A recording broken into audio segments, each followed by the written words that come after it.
ओशो ने भगवत गीता के बारे में क्या कहा? ओशो ऑन श्रीमद् भगवत गीता। पॉजिटिव बातें कहीं या नेगेटिव बातें कहीं, ओवरऑल अगर देखा जाए तो ओशो ने भगवत गीता के बारे में बहुत ज़बरदस्त टिप्स दी हैं, लेक्चर्स दिए हैं घंटों घंटों के। और ओशो जो थे भगवत गीता को बहुत ज़बरदस्त एक बुक मानते थे। ओशो ने बहुत ज़बरदस्त चीज़ें बताई भगवत गीता से। ओशो हमेशा मानते थे एक चीज़ पर कि किसी चीज़ को मानो मत, किसी चीज़ को जानो, अनुभव से जानो किसी चीज़ को एज्यूम मत कर लो कि हाँ भाई किसी ने बता दिया तो एज्यूम कर लो। जैसे कि ओशो एक एग्जांपल देते हैं कि अर्जुन कहीं ना कहीं अंदर से ही बात भी जानता था और सभी लोग अर्जुन को आसपास बताते थे कि भगवान श्री कृष्ण जो हैं वो सुप्रीम पर्सनैलिटी ऑफ गॉडेड है, वो भगवान है, पूर्ण अवतार है।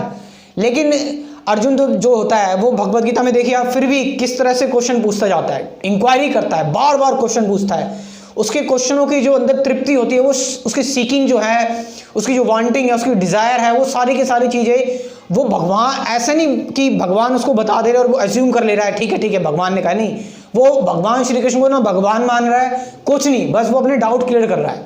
तो एक इंक्वायरी कर रहा है, डायरेक्टली एज्यूम नहीं कर ले रहा, मान नहीं ले रहा। और कृष्ण ने जो है, अगर हम बात करें अर्जुन को, तो अर्जुन को विराट रूप दिखाया था, कंप्लीटली पूरा दिखाया था फॉर्म।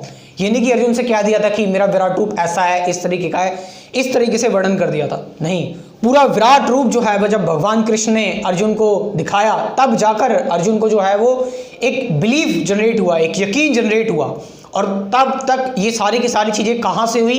एक प्रोसेस था पूरा का पूरा, माना नहीं, जाना, चीज़ों को बिल्कुल कंप्लीटली ग्रैप्स हो गया। अब अर्जुन जो था, जब आप किसी चीज़ को जान लेते हैं, जब एक्चुअल में आप किसी चीज़ को जान लेते हैं, तब वहाँ से आती है एनर्जी, वहाँ से निकलता है पैशन। फिर देखिए कि फिर अर्जुन ने देखी क्या करा, सारी की सारी चीज़ें बिल्कुल प्रैक्टिकल देखा कैसे अर्जुन ने, कि भगवान श्री कृष्ण ने अर्जुन को दिखाया कि जिन लोगों को तू मारना चाहता है दे ऑलरेडी डाइड, वो पहले से ही मरे हुए हैं और पहले से ही तेरे को बस एक तीर चलानी है, बस तेरे को निमित्त मात्र करना है काम अपना। तो आप देखिए किस तरह से जो है ओशो बता रहे हैं। अगर आप ओशो की भगवत गीता पर जो लेक्चर्स है वो सुनेंगे तो भगवत गीता को और भी बेहतर तरीके से समझ जाएंगे।